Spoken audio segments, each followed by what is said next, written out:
అందరికీ నమస్కారం. ఈ వీడియోకున్న ప్రాముఖ్యత దృష్ట్యా ఈ వీడియో ఏమన్నా ఒక 2 నిమిషాలు ఎక్కువ ఉండి ఒక 10 మినిట్స్ వరకు ఉండొచ్చు. ఏమిటంటే ఈ మధ్య మన తెలుగు రాష్ట్రాలు చేసుకున్న దురదృష్టం అంటే నాకు వేరే భాషలు రావు. మిగతా అన్ని చోట్ల ఉందో ఈ సోషల్ మీడియా, ప్రత్యేకించి ప్రైవేట్ యూట్యూబ్ ఛానల్ నిర్వర్తిస్తున్న 190 మంది దరిద్రులు వాళ్ళ వ్యూవర్షిప్ పెరుగుతాం కోసం, తద్వారా వాళ్ళకి డబ్బులు రావటం కోసం ప్రతి అడ్డమైన పోరంపోకు వెధవని దరిద్రుణ్ణి నీతిని తీసుకొచ్చి ఆడు ఏం మాట్లాడినా సరే ఇలా నవ్వుతా రికార్డింగ్ చేసి అది ప్రజల మీదకి వదులుతున్నారు.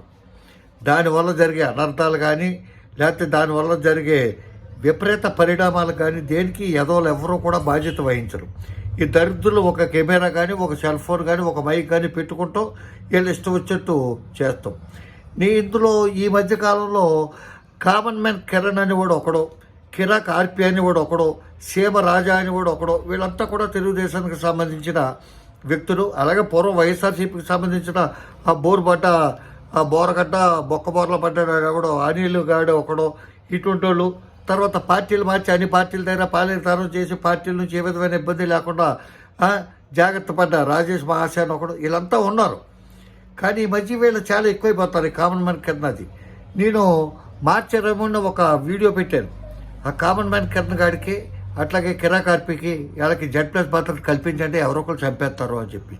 కానీ అప్పుడు వాళ్ళ గతంలో చేసిన వీడియోలు వాళ్ళ వెటకరాల గురించి పెట్టాను. ఇప్పుడు డైరెక్ట్గా ఇతర అన్న మాటలు బట్టి వాళ్ళతో పాటు ఈ ఈ యూట్యూబ్ ఛానల్ యాజమాన్యానికి, ఆ యాంకర్కి, ఆ ఛానల్కి కూడా భద్రత కల్పించండి, లేకపోతే డెఫినెట్గా అందులో చంపేస్తారు. అందులో డౌట్ ఏమీ లేదు. ఈ కామన్ మ్యాన్ కిరణ్ అనేవాడిని అయితే చంపేస్తారు. కానీ ఎవరు చంపారో ఎలా తెలుస్తుంది? ఆ ప్రవీణ్ పగడాలది అచ్చో ఆత్మహత్య అనేదే మనకు తెలియట్లేదు. ఇంత శాస్త్ర సాంకేతికంగా డెవలప్ అయిపోయినా మనకి. వీడిని కాంగ్రెస్ వాళ్ళు ఇది వైఎస్ఆర్ కాంగ్రెస్ వాళ్ళు చంపేశారా, లేకపోతే వాళ్ళ మీదకి పోద్దని చెప్పి తెలుగుదేశం వాళ్ళు చంపేశారా, లేకపోతే విసిగి వేస్తారు పైన కామన్ మ్యాన్ ఎవడైనా చంపేశాడా?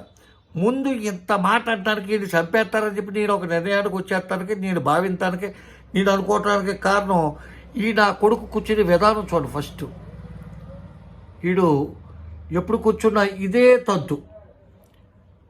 వీడు కూర్చున్నాడంటేనే అసహ్యం వచ్చేస్తుంది. ఆడు చూడండి ఎలా కూర్చున్నాడు ఆడు. ఈ ఛానల్ పేరు పాయింట్ బ్లాంక్. అయ్యి బాబోయ్, చూడండి ఈ పాయింట్ బ్లాంక్ వాడు వీడు కలిపి చేసిన వీడియో పెడతాను నేను, ఒకసారి లైన్లో ఉంటుంటే. ఈ పాయింట్ బ్లాంక్ కూడా ఒక వీడియో చేశాడు వీడితోటి. నిజంగా జగన్మోహన్ రెడ్డి బట్టలు ఉడతీసేవాడైతే వాడి పెళ్ళం ఎందుకని అవినాష్ రెడ్డికి ఉదయం పూట 3 గంటలకు ఫోన్ చేసిద్ది. వాళ్ళ పిల్లల height equal to Avinash Reddy.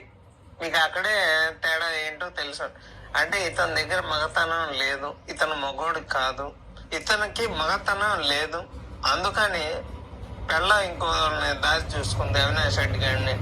ఎందుకంటే తన మగతనాన్ని దేవుడు తీసేసాడు కాబట్టి పోలీసుల బట్టలు ఉడదీసి వాళ్ళ చేత ఏమన్నా రెడ్ లైట్ ఏరియా పెట్టిద్దామని ఏమన్నా డిసైడ్ అయ్యాడేమో. ఎంత బ్లడ్గా, ఎంత దారుణంగా, ఎంత దారుణాతి దారుణంగా ఏ విధంగా మాట్లాడతానికి ఒక మనిషి, పశువు, తాగేస్తోడు, దుర్మార్గుడు, దుష్టుడు, ఎంత నీచపు నా కొడుకైనా అటువంటి మాట మాట్లాడగలుగుతాడా? మీరు ఒకసారి ఆలోచించండి. ఈడే పొద్దునకి ఈరోజు నేను చేసిన వీడియో చాలా తప్పుగా మాట్లాడాను. దయచేసి అమ్మ భారతి, జగన్మోహన్ రెడ్డి గారికి మీ ఇద్దరు కూడా దయచేసి నేను నిజం చెప్తున్నాను. నేను అన్నమాట చాలా తప్పు. మీ భారతి గారు కాళ్ళు పట్టుకొని నేను ఒక ఆడ వారి గురించి ఇలాగ మాట్లాడటం నా తప్పు. దయచేసి మీ కాళ్ళు పట్టుకుని నేనైతే క్షమించండి. నేనైతే ఈరోజు నేను చేసిన వీడియో చాలా తప్పుగా మాట్లాడాను. దయచేసి వీడు మాట్లాడాడట, మరి తాగి మాట్లాడాడో తెలియక మాట్లాడానో తప్పు అయిపోయింది, కాలు పట్టుకుంటానో క్షమించండి. కానీ వీడికి ఇది ఈ రోజు కాదు, ఇప్పుడుకిప్పుడు ఏదో ఎవరో ప్రొవోక్ చేస్తే మాట్లాడాడు, అన్ఎక్స్పెక్టెడ్గా వచ్చేసిందని కాదు. ఈయనేంటంటే రోజా గారు ఇప్పుడు బరువు ఎంత, ఇవన్నీ దాని గురించి కూడా నేను 23వ తారీఖు వీడియో చేశాను, అందులో పెట్టాను, క్లియర్గా పెట్టాను. వెళ్ళి నీ అమ్మని అడగరా బరువు ఎంతో, పెళ్ళికి ముందు బరువు ఎంతో, పెళ్ళి అయిన తర్వాత బరువు ఎంతో ఇవన్నీ అని చెప్పాను. వీళ్ళు ఏంటంటే ఈ వీడియో చేశారు, ఆడితో ఒక ఇంటర్వ్యూ తీసుకున్నారు, అయిపోయిన తర్వాత ఎడిటింగ్ చేస్తారు, ఎడిటింగ్ చేసిన తర్వాత రిలీజ్ చేస్తారు. ఈ ప్రాసెస్లో చూసి ఎంత దారుణంగా ఉంది. ఇవే మాటలు ఆ యాంకర్ గార్డు కానీ, ఆ టీవీ పెట్టుకున్న బుడబొక్కల ఛానల్ యజమాన్యం కానీ, పాయింట్ బ్లాక్ ఆ యజమాని కానీ, మా అమ్మని ఎలాగంటే నాకు ఎలా ఉంటుంది, నా పిల్లాన్ని ఎలాగంటే ఎలా ఉంటుంది, నా అక్కడ కానీ, నా చెల్లిని కానీ, నాకు పుట్టిన కూతుర్లు కానీ, ఆ చిన్నపిల్లలు అయితే వాళ్ళ పెద్దదిగాక ఎవడైనా ఎలాగంటే ఎలా ఉంటుందని ఒకసారి ఆలోచిస్తే వాళ్ళు ఇది పబ్లిష్ చేయబోదురు.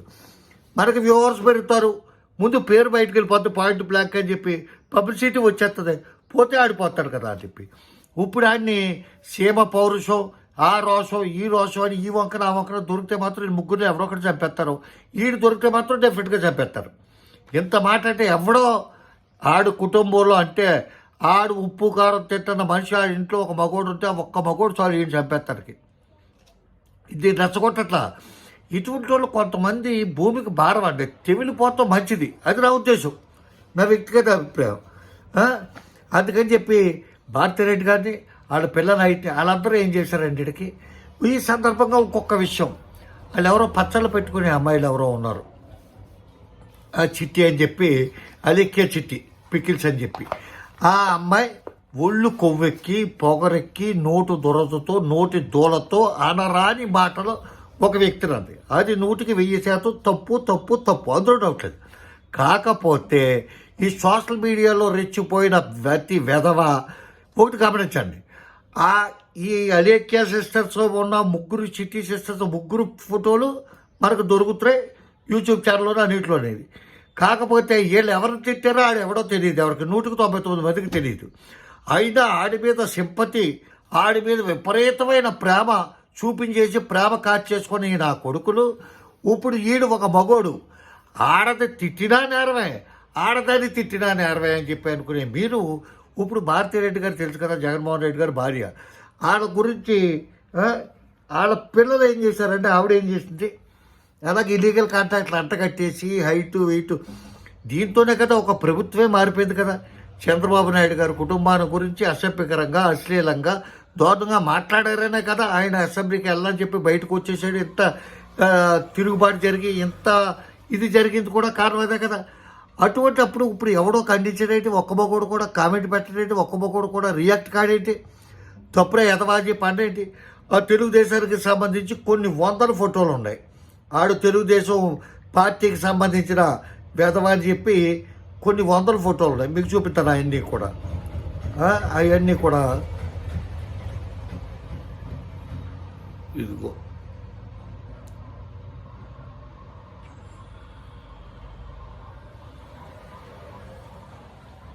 ఎన్టీ రామారావు గారికి ఏదో అక్షంతర ఎత్తడో పూలు చల్లుతున్నాడు, ఈ పక్కన బుచ్చి చౌదరి అనుకుంటాను, ఈయన ఒక ఎంపీ గారు అనుకుంటాను, వాళ్ళ మదర్ ఫోటో కూడా పైన కనపడుతుంది. వీళ్ళందరితోనే మళ్ళీ నువ్వే రావాలంట. పాపం ఇతర పైకి పోతున్నాడు, ఆ విషయం తెలియట్లేదు. ఎన్టీ రామారావుతో ఫోటో. అసలు వీడు వాటం ఇదండి, రోజాని పంది అంటాడో, లోగో ఉందంటాడో, దాని బరువు ఎంత ఉంటాడో, వాళ్ళంట కడతాడో, వీళ్ళంట కడతాడో. నిజంగా వీడిని చూస్తే ఎంత కామంతో కొట్టుకు చచ్చిపోతుంది అయినా సరే ఈయన ఎవరైనా టచ్ చేస్తారండి. వీడు ముక్కు మొక్కం హెల్లో ఏమైనా ఆనమేలు కట్టగలవా? ఇంత లైటింగ్ ఉండే, లైటింగ్ అని ఎలా చెప్తుంటే వైట్ బట్టలు ఎంత ఫోకస్గా కనపడతారా? ఈడు మొక్కం ఎక్కడ కనపడుతుంటే కళ్ళు తప్ప ఏలెత్తి చూపించాలి. అటువంటి వెధవ ఆడు ఇష్టం వచ్చేట్టు మాట్లాడుతుంటే ఎవరో కూడా మాట్లాడట్లేదు. ఈ సోషల్ మీడియా నియంత్రణ పాటించకపోతే ఇటువంటి వాళ్ళని ఆ సిగ్గులేని సమాజాన్ని నిప్పుతోనో కడుగు లేకపోతే అని చెప్పేది సీతారామ శాస్త్రి గారి గాయంలోనే పాట ఉంటారు, పెట్రోల్ పోసి తగలబెట్టాలి ఇటువంటి ఛానల్స్ని. నా కొడక నీకేమైపోయిందో బుద్ధి, ఆడేదో పేలేడు, తాగి పేలేడో తాక్క పేలేడో, నువ్వెందుకు పబ్లిష్ చేసావు, నువ్వెందుకు రిలీజ్ చేసావు అని ఆ ఛానల్లో ఎవరైనా సరే ఏ పార్టీని విమర్శించినా ఏం చేసినా ఇంట్లో ఆడవాళ్ళు తీసుకొచ్చి చంటి పిల్లలు తీసుకొచ్చి ఏదో మాట్లాడి మాట్లాడుతుంటే చూస్తా ఊరుకున్న ఈ ఛానల్ని అట్లా పబ్లిక్ చేస్తుంది ఈ ఛానల్ని. మీరు ఏది చూపితే చూస్తారండి. బట్టలు ఇప్పుకున్న దాన్ని చూపితే చూస్తారు, బట్టలు ఇప్పుకున్న మొగోడినే చూస్తారు కదా, ఆడదాన్ని చూస్తారు. ఏమైంది? లేడీ అఘోరానే భరించారు కదా దరిద్రపు జనం. ఆ లేడీ అఘోరాని ఒక దరిద్రాన్నే భరిస్తున్నాం కదా, ఇటువంటి ఎదవలే భరిస్తున్నాం కదా. అటువంటిప్పుడు ఎవరినైనా భరిస్తాం చూపిస్తే. అందుకని ఆ చూపించడం ముందు పెట్రోల్ పెట్టే డీజిల్ పెట్టే తగలపెడితే ఇటువంటి బయటికి రాకుండా ఉంటాయని చెప్తూ ఇటువంటి మాటలు ఎవరన్నా సరే పార్టీలకు అతీతంగా ఖండించాలండి. పార్టీలకు అతీతంగా ఖండించకపోతే వాళ్ళకైంది రేపు మనకవుతుంది. అదొకటి గుర్తుపెట్టుకుంటారని చెప్పి భావిస్తూ సెలవు తీసుకుంటాను. రామోజీరావు, జై హింద్.